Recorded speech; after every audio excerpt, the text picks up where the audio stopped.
Hello and welcome back to History Amnesia.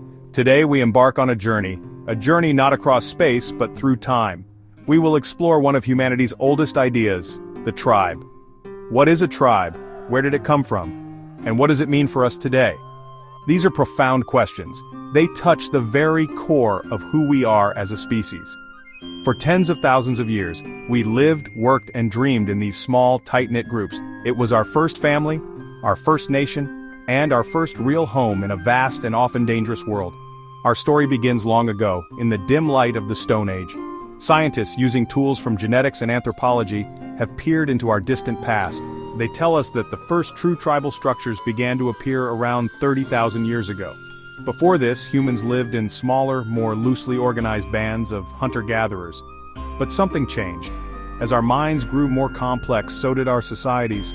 We started to form larger groups, bound not just by immediate family but by shared language, shared beliefs, and a shared identity that stretched across generations.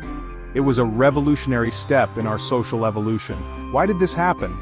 The most likely reason is simple: there were more of us. As the human population slowly grew, we needed new ways to organize ourselves. Small family bands were no longer enough to manage resources or defend territory. The tribe offered a solution. It provided a framework for cooperation on a larger scale. It allowed people to share knowledge, from hunting techniques to medicinal plants. It created a safety net, ensuring that everyone in the group was cared for. The tribe became the essential survival unit for our species, a powerful adaptation for a changing world. This new way of living was incredibly successful. It allowed humans to spread across the globe, from the frozen Arctic to the lush rainforests.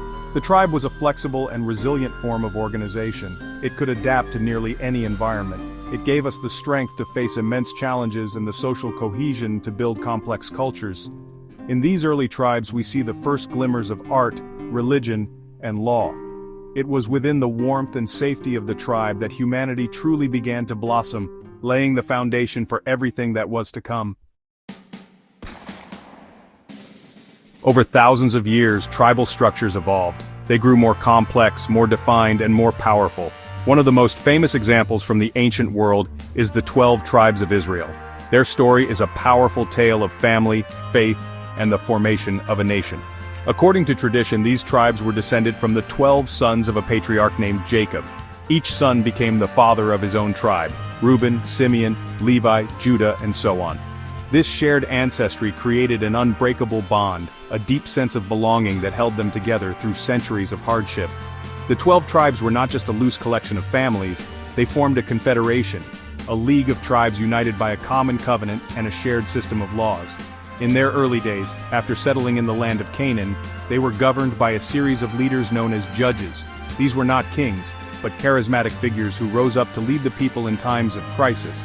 This system allowed each tribe to maintain its own identity and its own territory, while still being able to act together for common defense. It was a delicate balance between independence and unity. However, as time went on, this structure began to change. The world around them was filled with powerful kingdoms, ruled by single monarchs. The constant threat of invasion from neighbors like the Philistines created a desire for a stronger, more centralized form of government. The people began to ask for a king, someone who could unite all the tribes under a single banner and lead them in battle. This was a major turning point in their history. The shift from a tribal confederacy to a monarchy would forever alter their society, their politics, and their destiny. The establishment of the monarchy, first under King Saul and then under King David, transformed the 12 tribes into a single, unified kingdom. While the tribal identities remained important, they were now part of a larger national entity. The capital city of Jerusalem became the center of both political and religious life for all the tribes. This transition shows us how societies can adapt. It demonstrates how the need for security and stability can lead people to trade a more decentralized, tribal way of life for the power and structure of a centralized state, changing their world forever. Now let us turn our gaze across the ocean to a continent where tribal life flourished for millennia, undisturbed. The story of the Native American tribes is a vast and intricate tapestry woven from countless different threads of culture, language, and history. Long before European ships reached these shores, North America was home to hundreds of distinct nations. From the Haudenosaunee Confederacy in the northeast to the Pueblo peoples in the southwest, each had its own unique social structure, its own spiritual beliefs, and its own deep connection to the land it called home. These were not simple or primitive societies. Many Native American tribes developed highly sophisticated systems of governance. The Haudenosaunee, or Iroquois for example, formed a powerful confederacy of 5, and later 6, nations. They were bound by a constitution known as the Great Law of Peace, which established a council of chiefs and promoted harmony among the member tribes. This political structure was so advanced that some historians believe it influenced the thinking of America's own founding fathers. It was a democracy built on consensus, balance, and a profound respect for every individual voice. The social fabric of these tribes was often matrilineal, meaning that lineage and inheritance were traced through the mother's side of the family. This gave women significant power and influence within the community. In many tribes, clan mothers were responsible for choosing the chiefs and could even remove them from power if they failed to act in the best interests of the people. This focus on balance between men and women and between humanity and nature was a central pillar of their worldview. It shaped everything from their family life to their political structures and their spiritual ceremonies. Their connection to the land was not one of ownership, but of stewardship. They saw themselves as part of a larger web of life, with a sacred duty to care for the earth that sustained them. This relationship was reflected in their stories, their art, and their daily lives. The history of Native American tribes is not just a story of the past, it is a living history, a testament to resilience and the enduring power of a culture deeply rooted in community, balance, and a profound respect for the natural world. Their traditions carry lessons that are still vital today. When we place the stories of the 12 tribes of Israel and the Native American nations side by side, we see a fascinating picture of humanity. We see both striking similarities and profound differences. Both groups were organized around kinship, with shared ancestry forming the bedrock of their identity. For the tribes of Israel, it was the descent from Jacob's sons. For Native American clans, it was a shared ancestral lineage, often traced back to a mythical or animal spirit. This sense of a shared beginning created powerful bonds of loyalty and mutual obligation in both societies. Yet their paths diverged in significant ways.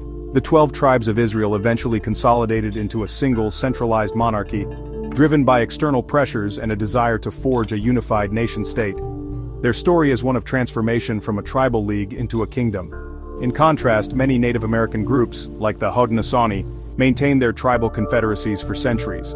Their political structures were often designed to preserve the autonomy of each member nation while fostering peace and cooperation. They built nations of tribes rather than melting them into a single state. What can these ancient and enduring structures teach us about ourselves and about our future? In our modern world, many people feel disconnected. They feel isolated by the vast, impersonal nature of global society. The tribe reminds us of our deep-seated need for belonging, for community, and for a shared identity. It speaks to a desire for connection that goes deeper than nationality or ideology. The resilience of tribal cultures from the hills of Galilee to the plains of North America shows us the enduring power of community to sustain us through even the greatest challenges. As we move forward into an uncertain future, perhaps we can learn from these echoes of the past. The tribal model offers lessons in sustainability, in community governance, and in maintaining a balance with our environment. It reminds us that we are stronger together, and that our greatest achievements come not from isolation, but from cooperation. The idea of the tribe is not a relic of the past. It is a fundamental part of the human story, and its whispers may yet guide us toward a more connected and harmonious future. Thank you for joining us on this journey. If you found this exploration meaningful, please like this video and subscribe to History Amnesia. Until next time.